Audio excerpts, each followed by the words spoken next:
As you heard, my name is Latha Reddy.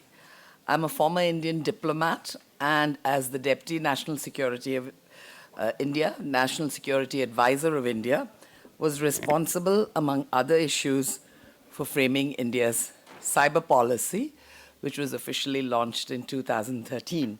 And we take pride in the fact that India was only the third country in the world to launch a cybersecurity policy. Currently, I describe myself as a cyber peace warrior.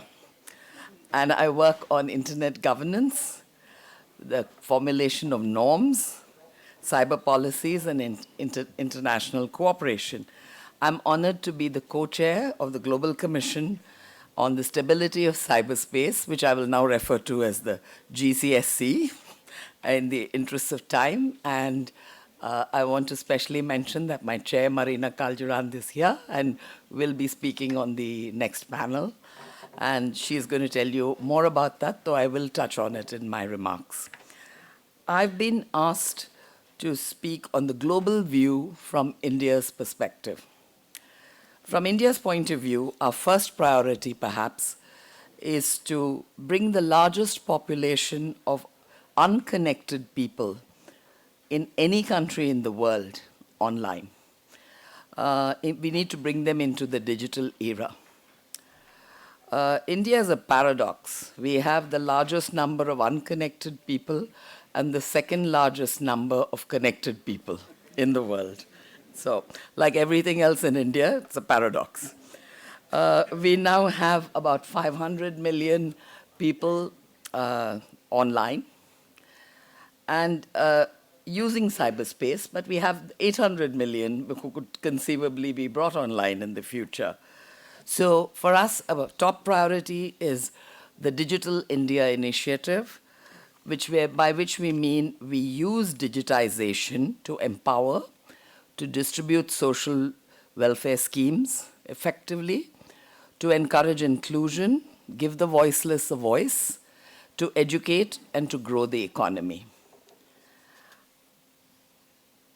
The second issue, which I'd say is of primary importance to India, would be the critical information infrastructures.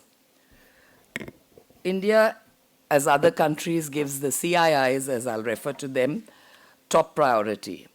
This could be highly sensitive systems like nuclear and defense installations, intelligence agencies, confidential information, or essential areas like financial systems, power, transport, and these must receive utmost priority when looking at cybersecurity. We need to build capability. The estimate is that we need anything between 500,000 to 1 million cybersecurity professionals if we're to adequately service all the requirements of government, industry, and implement a truly robust cybersecurity system. All of them don't have to be highly qualified, but everyone has to have some basic idea of how to implement cybersecurity. Now, having ensured digital inclusivity, by connecting all Indians and by building an adequate cybersecurity system, we need as a country to also look at our views on international cooperation, global norm building, and internet governance. India was always committed to these areas, but there has been a change. India has moved over the last few years from backing multilateral solutions for global cyber commitments, as some of you may remember, to firmly committing itself to a multi-stakeholder model, but a multi-stakeholder system that is more fair and equitable, recognizing that cyberspace is, if not a global commons, at least a global public good. As India does in other fields, so also on global issues, we believe that multi-stakeholderism needs to recognize the new world order and to bring in all governments on a level playing field into the global dialogue on cyber norms and international cooperation. India has always followed all global dialogues and participated wherever possible in most of them. All the UN governmental group of experts, the WSIS, the Tunis Agenda, the London Process, the IGF, the Net Mundial, the Paris Peace Process, the G20, the Talent Manual, ISOC. The list is endless. It's a bit of an alphabet soup, so I'll spare you the rest. But the multiplicity of processes now trying to forge international consensus on rules of the road is enormous. I want to say a brief word about the Global Commission on the Stability of Cyberspace, which I mentioned earlier. The Commission did not begin its work in a vacuum. We build on the efforts of previous groups, particularly on the UN Group of Governmental Experts, and particularly the reports of 2013 and 15 that proposed 11 crucial norms that have been endorsed by many, but many remain to be endorsed. And I've already mentioned the other organizations. We've taken all of their recommendations and work into consideration. We believe that norms are foundational for better governance, and therefore the initial focus of our work. They form a test of what needs to be done, a practical sense of what practical and operational steps need to be undertaken to achieve some measure of cyber stability. We are guided by significant shared core beliefs, the members of the Commission, and to answer the point which came up recently that policymakers and techies don't talk to each other, you'll be happy to know that we have a truly multi-stakeholder commission with many people from the tech world as well as from the policy world. We have come out with 8 norms, and Marina will tell you more about that. Meanwhile, I want to talk about some current issues in India that are engaging us. There are serious concerns about fake news and influence operations on social media in India. This is something that is occupying the public imagination. There are even more serious concerns on data privacy and data localization. After GDPR came out, India has also been considering its own data protection bill in Parliament. There was a very high-level committee report and a draft bill which has been tabled. But right now, with elections due in March or April, I don't think this bill is going to be passed very, very soon. At least it doesn't appear that way. On social media, many of you may have heard that the head of Twitter was summoned before a parliamentary committee and he didn't appear. But over the years, we've had dialogue between the government and many of the social media platforms. And one of the ways that's being considered, which I personally believe would be a draconian move, is the invocation of Article 79 of India's IT Act to say that the law would apply to intermediaries, which means the platforms would be responsible for the content put out in the...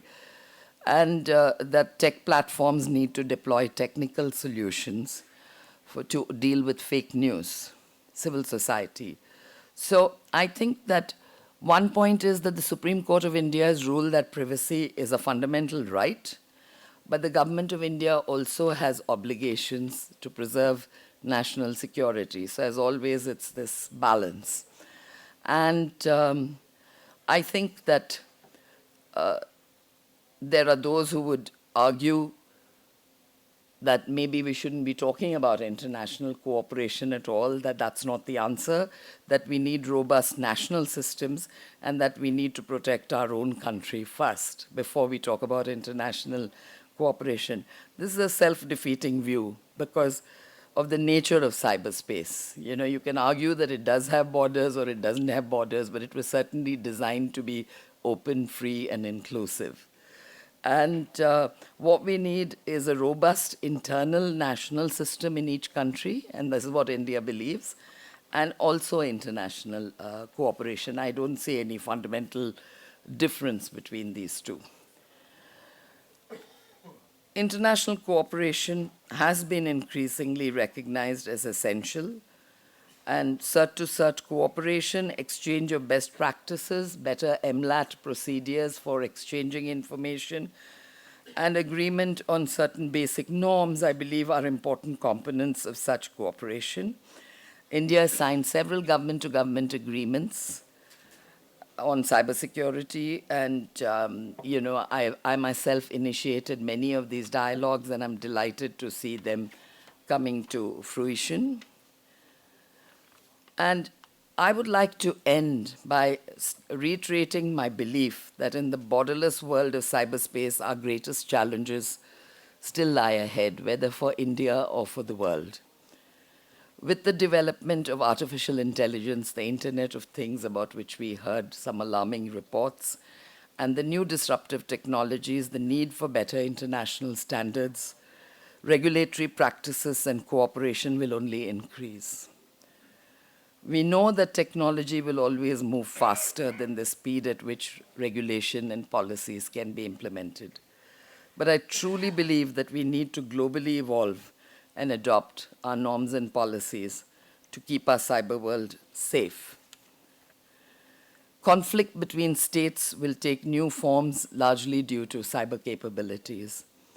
Offensive cyber operations will undermine the peaceful use of cyberspace and will limit its effect to boost economic growth and individual freedom. We are all exploiting cyberspace, and few of us are willing to take responsibility for it. We need policy coherence related to the security and stability of cyberspace to apply equally to state and non-state actors. Without this amazing technology that we all rely on can become a fearful threat rather than an enabling promise for our future. My final conclusion is that cyber peace, or at least cyber cooperation, will finally be our best cyber defense. Thank you all for your attention and your patient hearing. Thank you.